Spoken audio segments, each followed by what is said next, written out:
Hi everybody, Lisa here from Cool Kids Hub. Today I wanted to talk about what does a sleep schedule look like for a 4-month-old. Now, just to give you an overview of what 4-month-old kind of sleep generally looks like. Now remember, every baby is different, so if your baby's not fitting into this, don't be worried about that.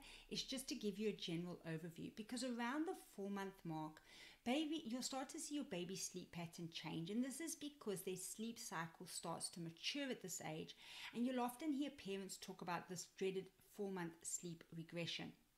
Now, I do have a whole video on 4-month sleep regression, and I'll put a link in the description of this video to that video. But this is the time that your baby's sleep cycle, like I said, is starting to mature. Now, the good thing about the 4-month sleep regression is it is only temporary, and it only normally lasts a couple of weeks, so nothing to be too concerned about.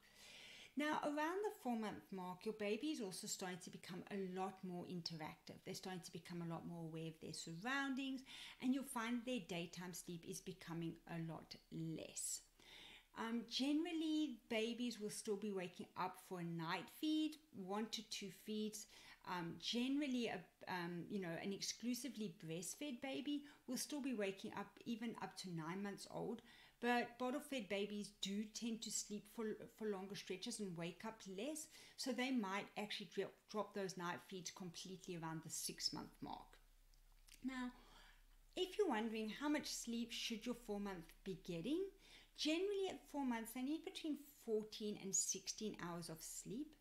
They'll generally nap 3 to 4 naps, and those naps will be anything from 1 to 2 hours. They're not going to do 4 naps of 2 hours. They might do 1 nap of 2 hours, and the rest might be just an hour. They will start to sleep a little bit longer at night. You'll start to see longer stretches, and you might even be getting stretches now of 6 to 8 hours without your little one actually waking up. And their awake windows don't change too much from when they were 3-month-old. Generally around that 75 minutes to 2 hours, so an hour and 20 minutes is generally what they can handle as an awake window.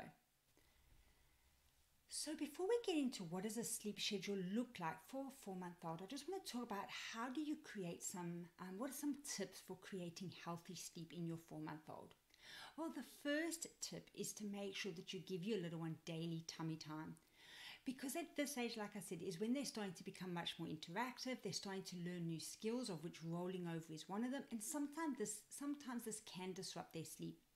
So by giving your little one that tummy time in the day, you're allowing them to practice those skills. Now, if your little one's not rolling over yet, that's perfectly fine. Babies will get there in their own time. But if your little one is starting to roll over, remember now you need to, and you still swaddle them, you really need to now start transitioning them out of a swaddle and into a sleep sack, because it's unsafe for them to be in a swaddle when they are starting to roll over. I will put a link in the description of this video to a video I did on how to transition out of a swaddle, but if they are rolling over, they do need to move into a sleep sack. The second tip is to make sure you have a regular bedtime routine. Now, when we talk about a routine, I'm talking about making sure that you have a bedtime routine that follows the same pattern every single night, and it sends those sleep signals to your little one. Now, if you've got it in place, continue doing it. That's great. If you don't, now's the time to probably do that.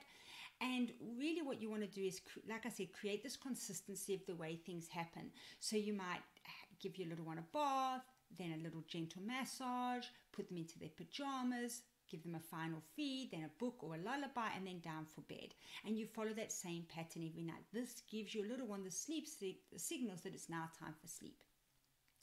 The third tip is to have a regular bedtime. And you'd like that bedtime to be somewhere between 7 and 8 p.m. And obviously it needs to fit in with your family. At this stage, your baby might still be going to bed later than that. And if that's the case, then just start to move them forward by 15-minute increments every couple of nights until you get to somewhere between that 7 and 8 p.m. at the latest.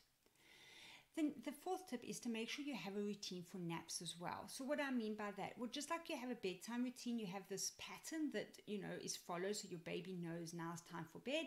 You do the same for naps, but a shortened version. You're obviously not going to bath them. So you're going to do something like maybe it's a feed, and then you giving them, a book, you're doing a little bit of a play, and then it's a change, and then it's book and a lullaby, and then or book or lullaby, and then down for sleep. So they kind of know I wake up, I play, I get fed, I have a final change, then I've got a book or a lullaby. That's the signal I'm going to be going to sleep. And so you kind of follow that pattern. Then the fifth sort of tip is to continue to put them down for sleep whilst they're drowsy but still awake. If you haven't been doing that, again, your baby's going to develop this association with, let's say you feed them to sleep right now, or you rock them to sleep. Then when they wake in the night, or they wake, halfway through a nap, they're going to be looking for you to do that same thing for them to get back to sleep. So you want to start creating that habit and letting them start learning how to fall asleep independently. Now, what does a sleep schedule look like for a 4-month-old? Well, they do start to become a little bit more predictable. Their sleep starts to become a little bit more, in a pattern you can start to see. You will, however, during this period, get that 4-month sleep regression. It's normal, it's unavoidable, but it does only last a couple of weeks, and it will disrupt your little one's sleep in that time. The other thing that can disturb their sleep at this time is some babies do transition from 4 naps down to 3, and this can cause a little bit of a disruption to their sleep. And I will put a link in the description of this video to both a sleep schedule for a baby that's on 3 naps and a sleep schedule for a baby that is on 4 naps. Remember, it's just a guide because you don't know how long each nap's going to be. One nap might be an hour, the next one might be 2 hours, but it kind of gives you an idea of what the day would look like if your baby has 3 naps versus 4 naps. Now, one question some parents ask at this age is, can I sleep train a 4-month-old? Now, the general consensus is that you can start sleep training somewhere between 4 and 6 months old, because at this stage your baby is now started developmentally ready, and some babies are already naturally on their own sleeping through the night without any feeds. Now remember, sleep training is not night weaning. If your little one is still waking up for feeds, that's perfectly normal and natural. You're not trying to just stop them from waking up to feed. But if your little one is waking up more than that sort of 1 or 2 times in the night, then they've probably got more of a sleep association than they are waking up for hunger. Because at this age, their little tummies are a bit bigger. They can actually go for longer stretches, like I said, 6 to 8 hours, without actually requiring to be fed. So if your baby is still waking up frequently, then it's probably more that they've got an association of being fed to sleep. So when they're waking up, they're looking for that feed. Now, there are different sleep training methods, because I know some parents hear sleep training, oh my goodness, I couldn't possibly let my little one cry. I get that completely. I was the same. But there are 5 different sleep training methods, from very, very gentle to completely quiet out. And I'll put a link in the description to the video on these 5 different sleep training methods. You can read about them. If you are considering sleep training, choose a method that's right for you and your baby. You don't want to just choose something because someone else said this is how they sleep train theirs. It has to be something that you're comfortable with, because the key thing about sleep training, which to me is not even really about training, it's just about creating healthy sleep habits for your little one, is consistency. So you don't want to start something that then you just can't be consistent with, because that's just going to be even more confusing. So pick a system or a method that is right for you. Now, if you are considering, sort of night weaning your baby, it's always best to check first with your doctor whether or not you can night wean. Generally, doctors will say from 6 months on you can, but like I said, there are babies that at 4 months are sleeping through without any feed. So just be led a little bit by your little one, or check in with your doctor if you are considering that. So I touched a little bit earlier about 4-month sleep regression, and I do have a whole video just on this. But just in a nutshell, really what happens at this 4-month mark is your baby's sleep cycle starts to mature. So it goes from this immature sleep cycle to mimicking a sleep cycle of an adult.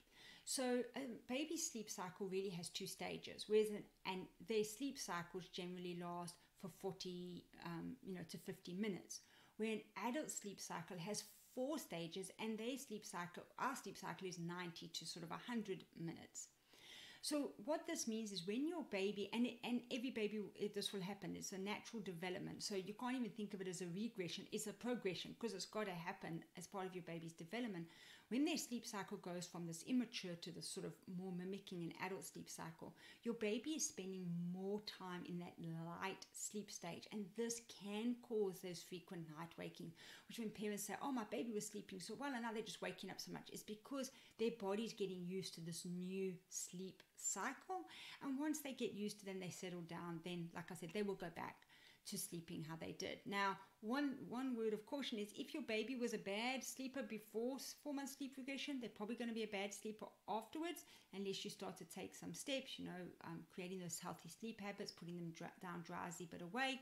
But if they slept well beforehand, then they'll go through their sleep regression and they'll continue to sleep well after that. So just to end, there are some common sleep problems, I suppose, that parents experience around the 4-month mark, and I just want to touch on those. So the first one that some parents talk about is their baby just fussing a lot at night. And like I said, a lot of the times this is because of the 4-month sleep regression. They're kind of just waking up more. When they do, just try and just wait a few minutes before going into them to see if they will resettle on their own. It is just because they're spending so much more time in that light sleep stage of the sleep cycle. The other thing parents often complain about is all of a sudden their naps were becoming less predictable. So, they're starting the 4-month mark being pretty predictable, and then all of a sudden they weren't having as much predictability to their naps.